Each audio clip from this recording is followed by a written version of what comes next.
we're back. I'm saying that more for my benefit than for yours because it's been about 2 weeks since I last recorded the last lesson that we put up.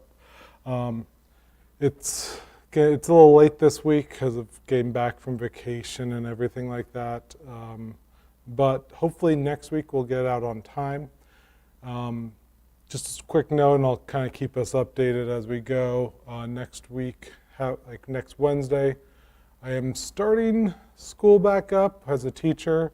So we'll see how time goes. I still want to be doing this, but might have to go to every other week. We'll have to see. I mean, if I can keep going every week, it'd be awesome. So, yeah. Now, where were we? We were in Genesis chapter 2. We had done the first half of chapter 2, which was up until the creation of Eden, and we talked about the creation of Eden. We talked about the rivers that flew out of Eden. We talked about the tree of life and the tree of knowledge of good and evil. And God put that in the garden again so man can have meaningful choice. And we ended there, end of verse 17. Okay, so today we're going to pick up in verse 18. Now at this point, again, this is back on day 6. So again, this is looking back on day 6 from chapter 1. Not a different creation story, and we'll talk about that a little more. We've talked about that last week. We'll talk about that a little more.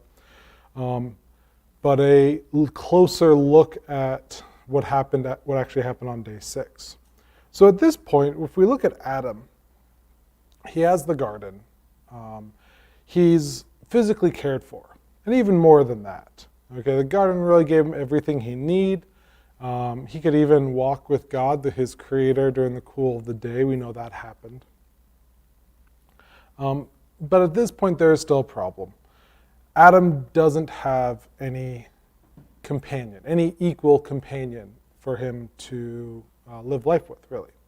God was above him, and while God could care for his spiritual needs, Adam needed this companionship, okay, but he was alone. So in verse 18, chapter 2, 18, then the Lord God said, "It is not good that man should be alone. I will make a helper fit for him." Now, when we look at these passages of God speaking, we're not looking at it as God changing his mind or God realizing he made a mistake or anything like that. But this commentary from God is an emphasis on what he had planned. So it's not like he made up to this point and he was like, oh yeah, I got to do something else.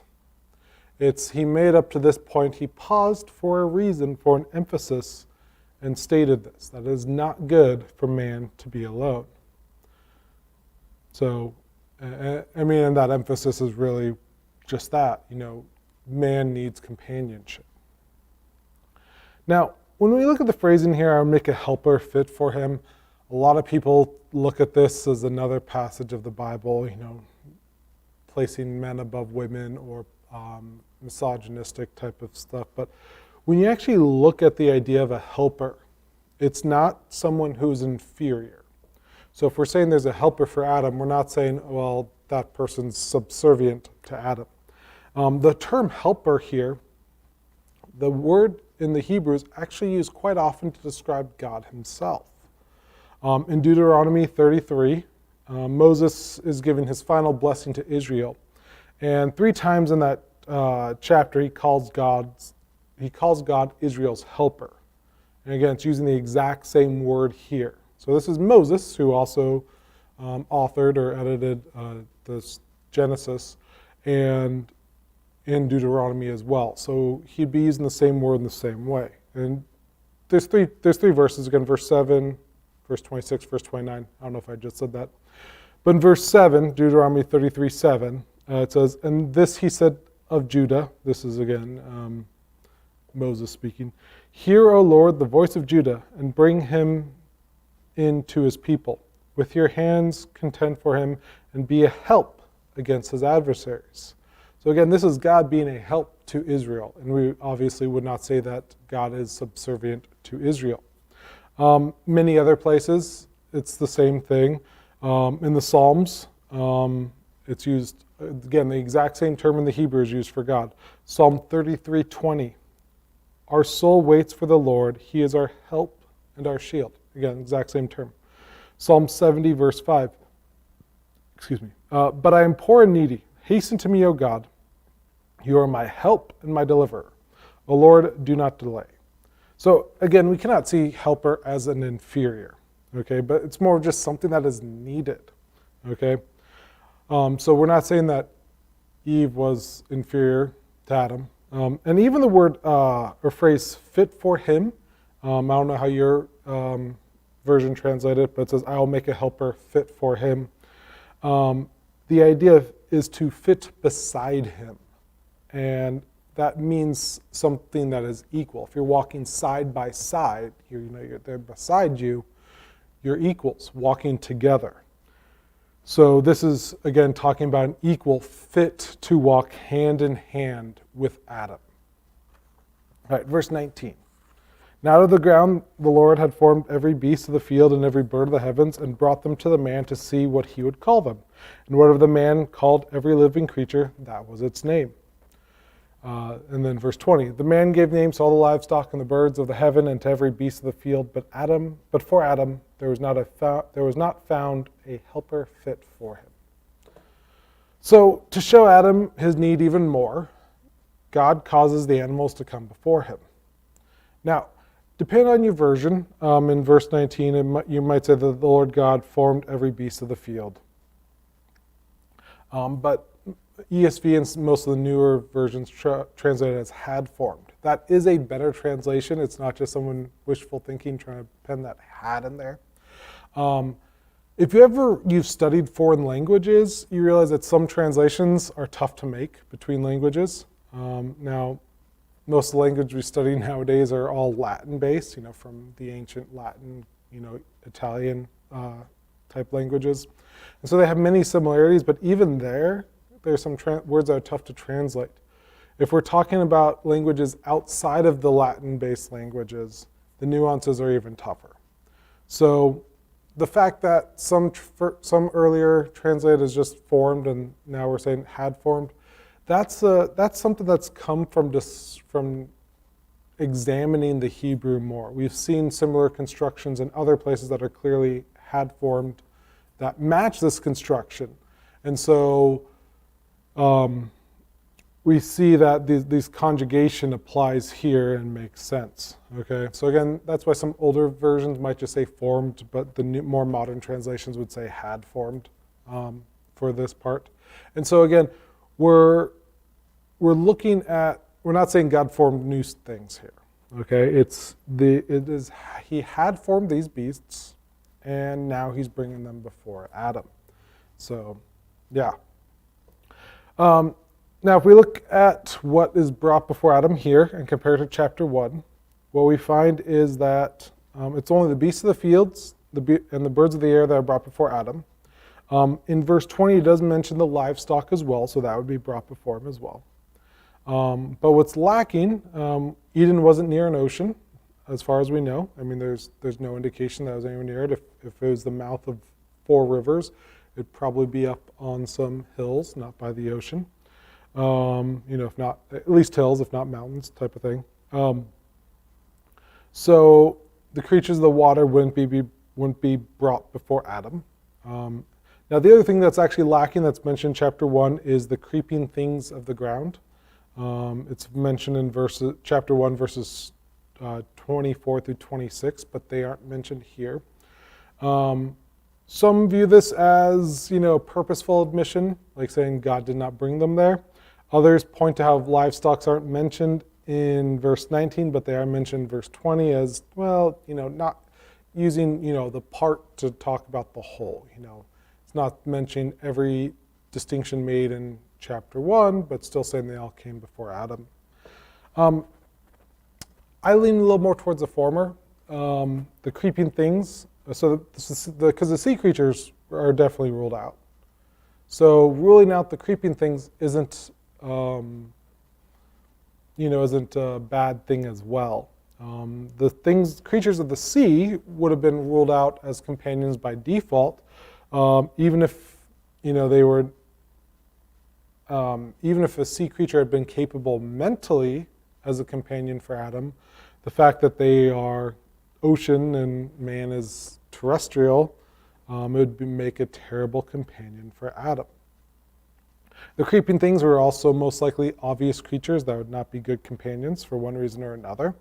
One of the ideas that the creeping things would be all the insects, and those would clearly be poor companions. Others include other categories in the creeping things like lizards and whatnot, but at least like the insects would clearly not be good companions fit for Adam, even just by sight. Doesn't need even take a second to examine them, really. Okay, so Adam was brought all the beasts of the field and the birds of the air, and he named them all in one day. And this is another contention for people with six-day creation. With all the species that we have, how could Adam name them all in one day? Well, if you've been following along, we've been talking about a distinction between species and kinds. The Bible uses the term kinds, and that's not in any place scientifically in our taxonomy of creatures. Plants, animals, anything really, living things, as we would call them. And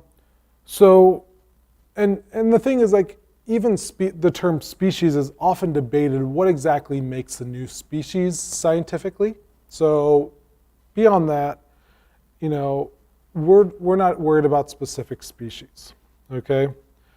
And the reason for that is if we were to look at those first beasts that God created, we wouldn't see all of our breeds of dogs or anything like that. In fact, dogs, wolves, coyotes, dingoes, and even foxes most likely had a single ancestor that was created, or group, small group, however many God actually made of each kind, we don't know. But the thing is, dogs and wolves have been bred together, same with dogs and coyotes, dogs and dingoes. Those can all be bred together. Dingoes have also been bred with foxes. And so that means biblically, these would all have a common creation, a common ancestry. So that would have been just one kind, okay? He wouldn't have had to name all the different foxes, different wolves. It would have just been one,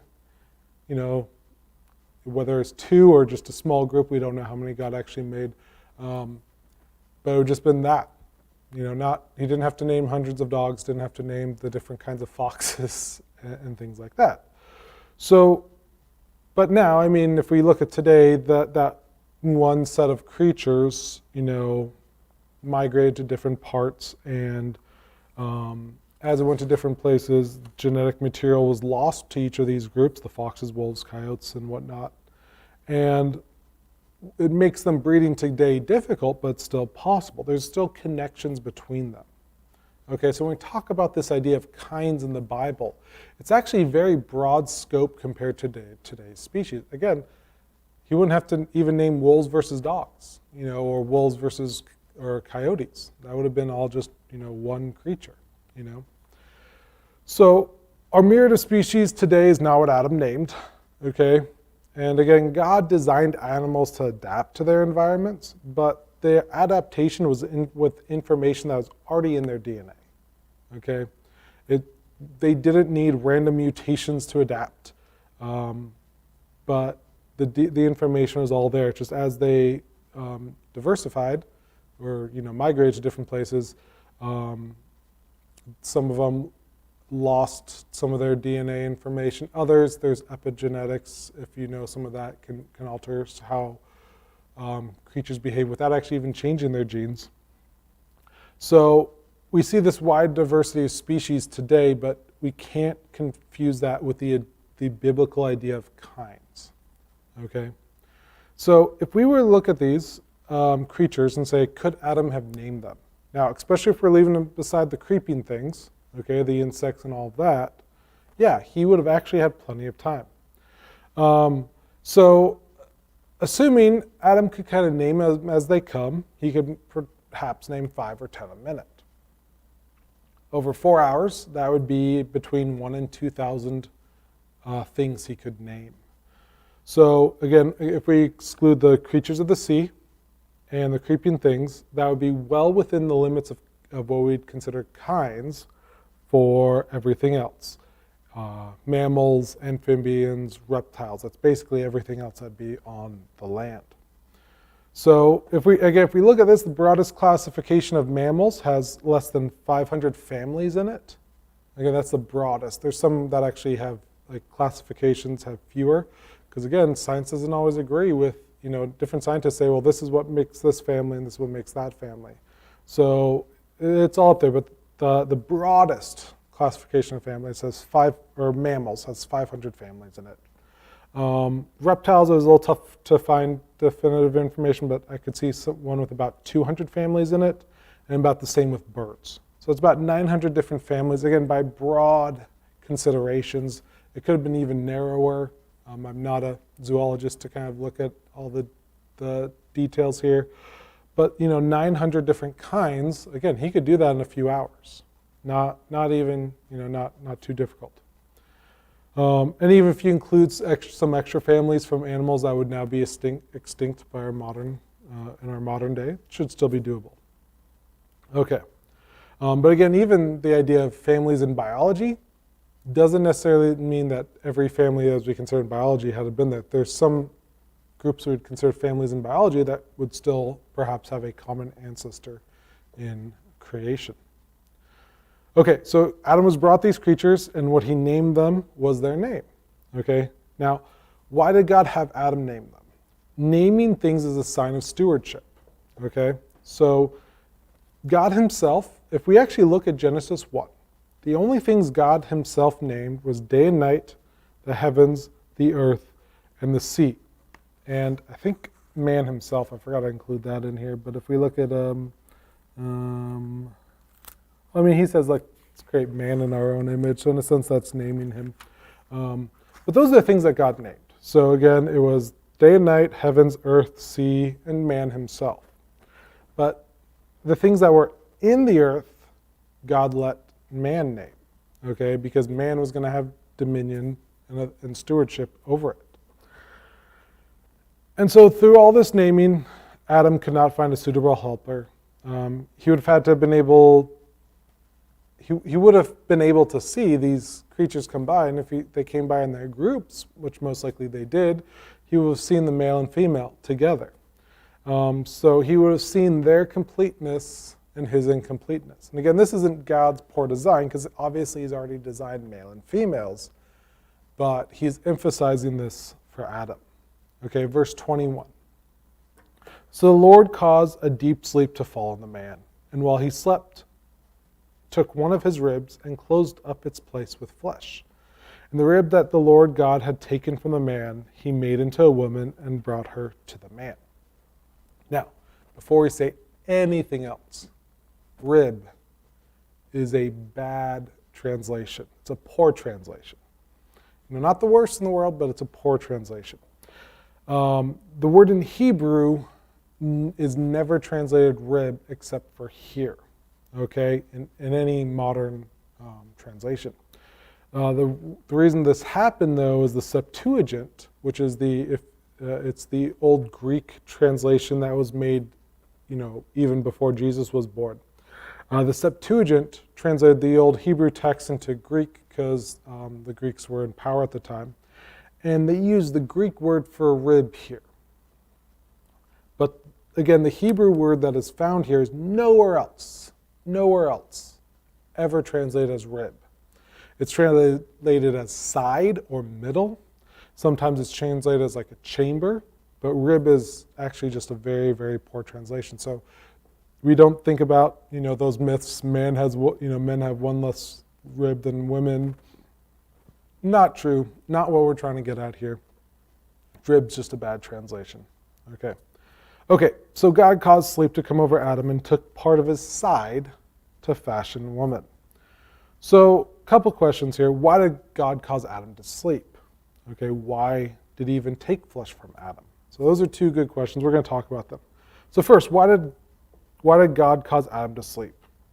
So first of all, it wouldn't have been for pain reasons, because this would have still been pre-fallen world where pain is non-existent. It could have been that such a procedure would have been odd for Adam to watch. You're watching your side, part of your side get taken out. That might have been just a little weird at the time.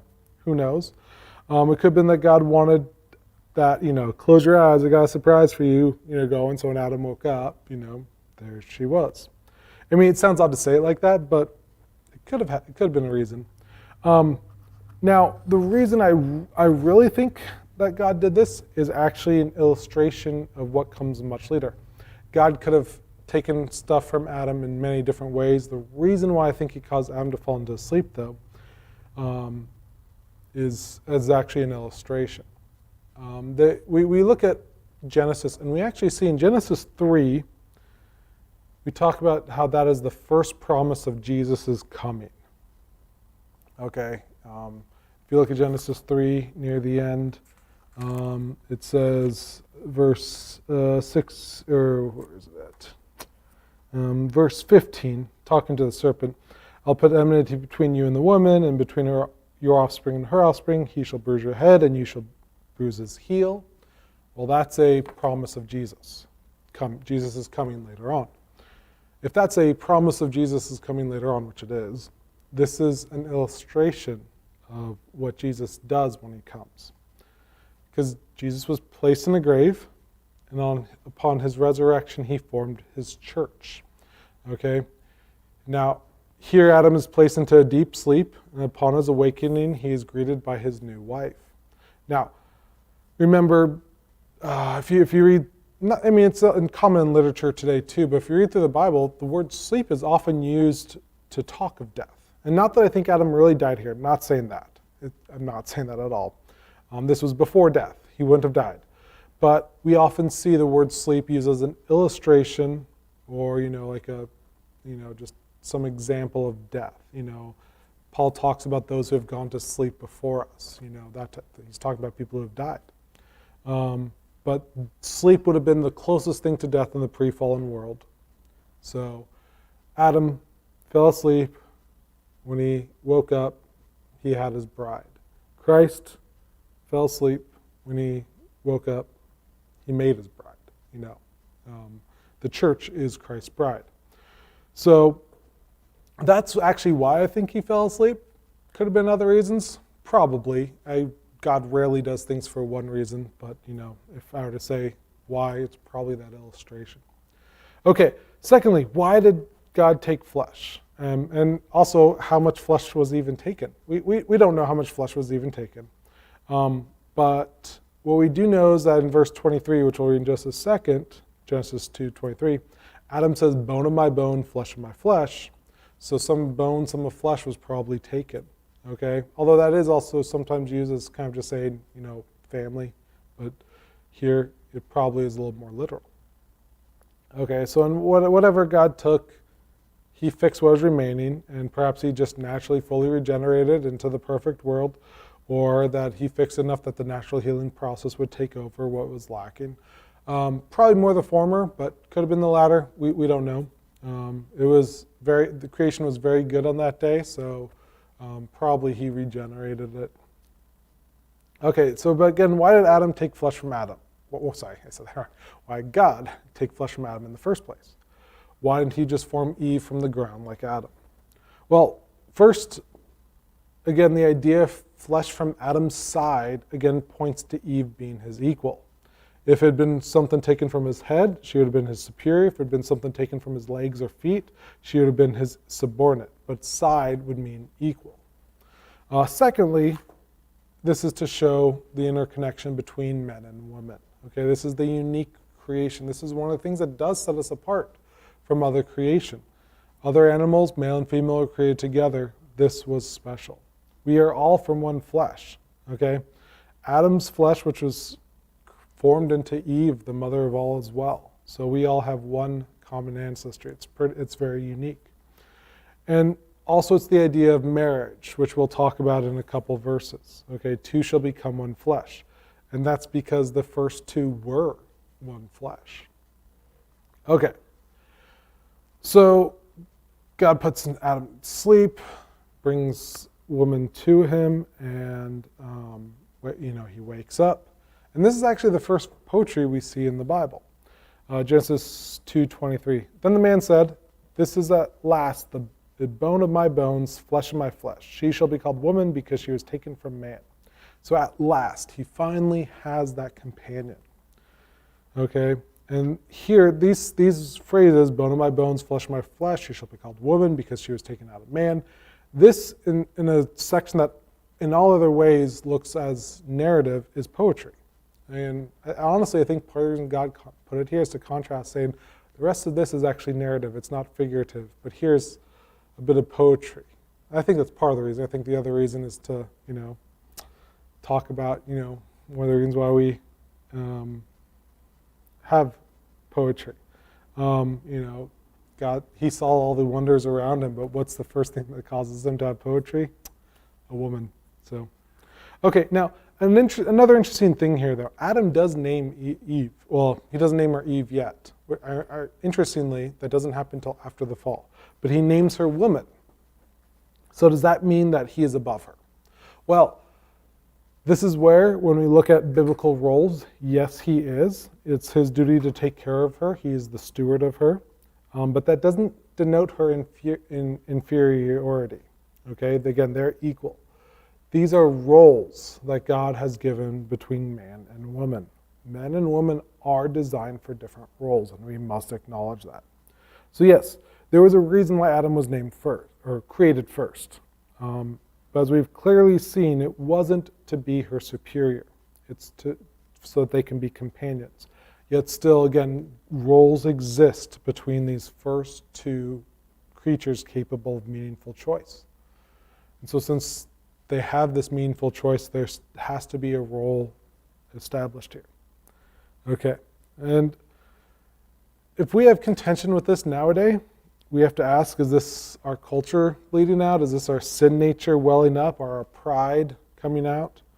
Or do we actually have a godly reason to dislike this? And we shouldn't. Okay? Any good husband will know the value of his wife. Okay? I want to always hear my wife's opinion before I make final decisions. I do make the final decisions, though. And honestly, sometimes that's something I don't like. But I, like all men, have the role of leadership in our marriage. I don't look at what I feel like to determine what my marriage should look like. I look at what God's pattern is, and I trust him. He knows what he is doing, even when it's hard, and even when I don't see how it'll all work. And we should all be like that. But again, I value my wife's opinion, because we are each other's helper. Okay? There are plenty of times that after talking to her and with prayer, I change my mind on things. Not always.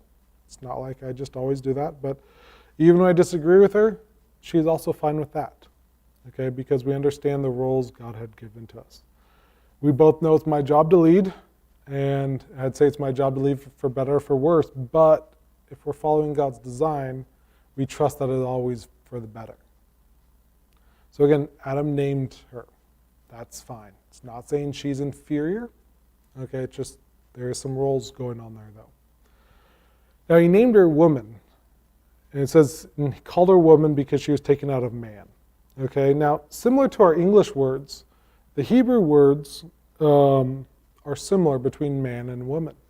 Now, interestingly, up until this point, up until verse 22, the word for man has been Adam. But here, it's changed over. The word for man is Ish. The word for woman is Isha. So they are related. They're connected. But it also brings up an interesting thought, because this, again, also goes to the naming of what Adam called the creatures. Adam didn't speak Hebrew, or, most likely he did not. There's no reason to think he actually did. So, yeah, they're related in the Hebrew, but when Adam first named them, well, they would have been related in however he named them, because he's Adam. But it's interesting that God preserved that connection in the Hebrew. Even though it's a completely different language than what Adam would be speaking, God preserved the connection between man and woman in the Hebrew. Okay, verse 24. Therefore, a man shall leave his father and mother and hold fast to his wife, and they shall become one flesh.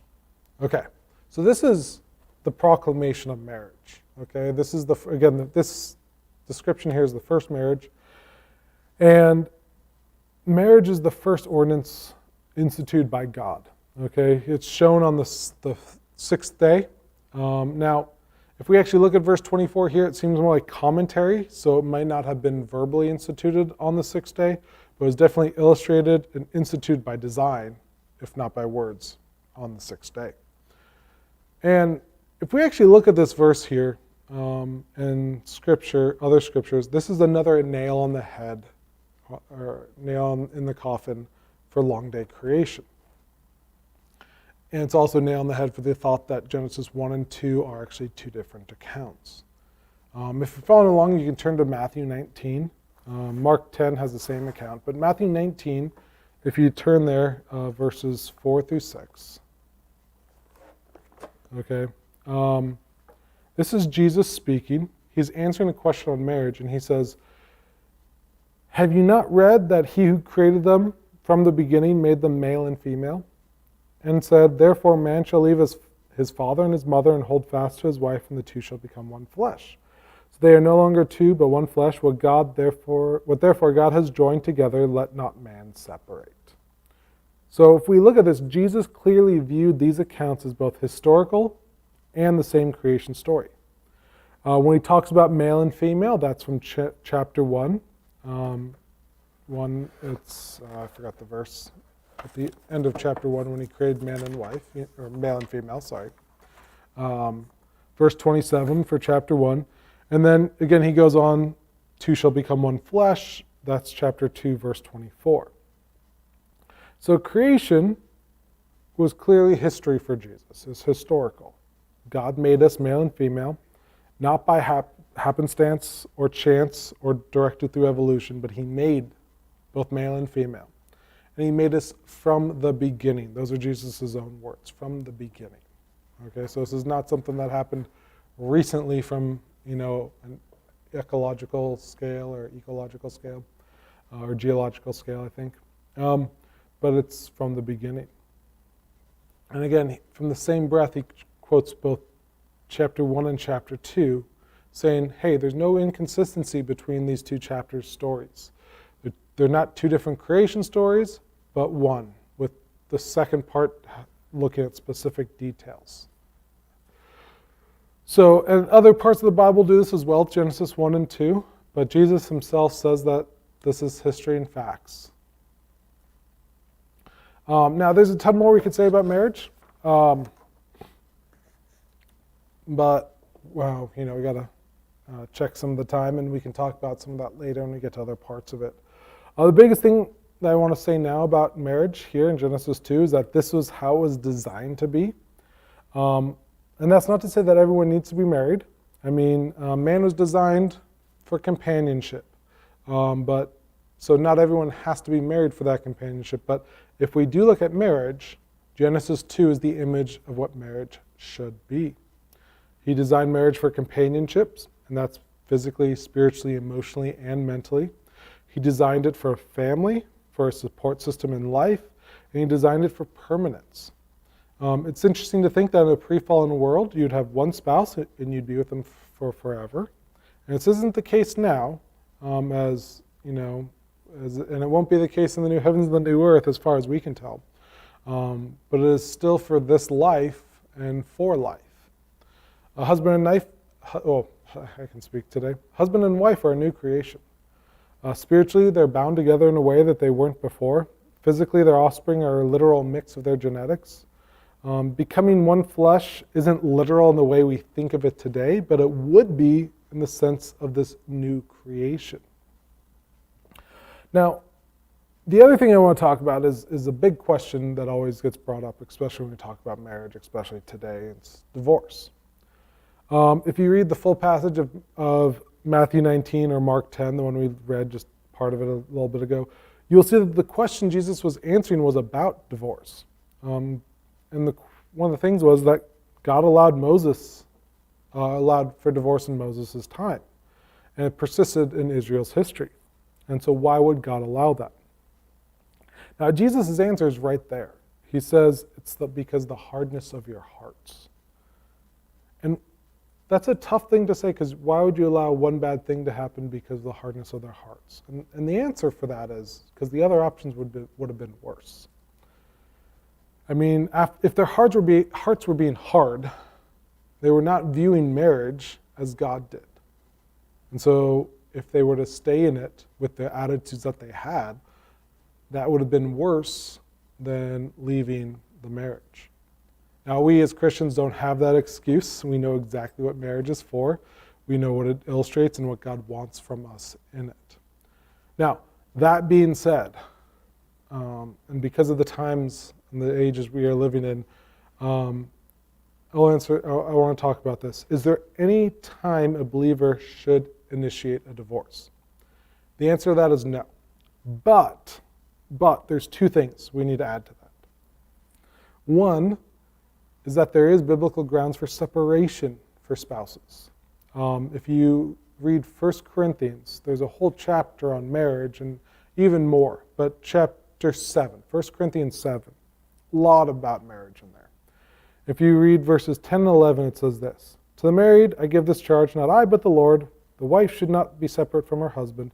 But if she does, she should remain unmarried or else be reconciled to her husband, and the husband should not divorce his wife." And the reason why, first of all, the reason why they use the word separation versus divorce there is that in Roman times, the woman didn't have the right to divorce at all, but she could still separate. And Paul says that there are some times when that's okay. We can imagine the scenarios Paul's talking about. There would be the unhealthy, abusive scenarios. This isn't I don't feel like it anymore, I don't want to try it anymore type of thing. This is where it's dangerous to remain in this location. But again, even if that happens, the believer should still consider him or herself married and not seek a new spouse. Okay, but there are situations where a believer should leave and separate from their spouse. And secondly, about divorce. If the believer's spouse initiates a divorce, then it's okay for the believer to move on. Okay? Now, the believer should be trying to reconcile, if possible. I mean, not become a doormat to reconcile, because we still need to hold fast to the truths of God. But if we should try and reconcile, but if that doesn't work, if the spouse wants to move on, we are not to be chained by that marriage forever. Okay? It's a marriage that the spouse no longer recognizes. So this is in the same chapter in Corinthians. So 1 Corinthians 7, this is verse 15. Paul says, "But if the unbelieving partner separates, let it be so. In such cases, the brother or sister is not enslaved. God has called you to peace." Now, the end of any marriage is sad, but there are cases where the alternatives are even worse. As Christians, we are bound to our spouses until death or until they abandon the marriage themselves. And that's sad, but the thing is, no matter our circumstances, we can know that as a church, we will enter a perfect marriage one day with Christ as the groom and the church as the bride. If you read Ephesians chapter 5, you'll see this described there when he talks about marriage. And in fact, if we were to ask why God designed marriage in the way he did, again, my largest reason would be that to illustrate how Christ and the church would be one day. He could have had our companionship met in other ways. God could have designed family and reproduction in other different ways, but he chose to design it that way from the beginning to show Christ and the church and how they will be.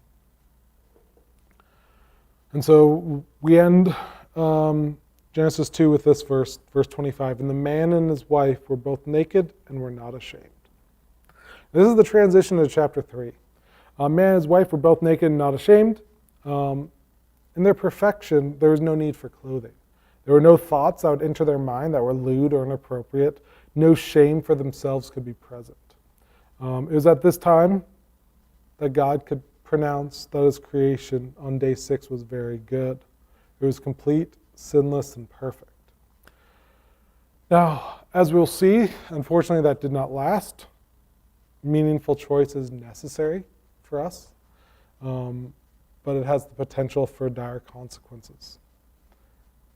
Now, it's easy for us to look at this state as how the earth is, but remember that this state that we are in right now is temporary. The perfect Eden may not have lasted long, but in the scope of eternity, the current state of the earth will also one day seem very, very short. And so we're going to conclude there. Now, next week, again, we'll take a look at the fall. I'm not sure how far into chapter 3 I'll get. I haven't really started that study yet, diving deep into it. So we'll start looking at chapter 3. And again, I'm not sure if I'll be able to keep this up throughout the school year every week, but I will keep it up as often as I can, hopefully at least every other week. And maybe if things are going well, I will be able to keep it up every week. Okay, until next time. All right, I'll see you.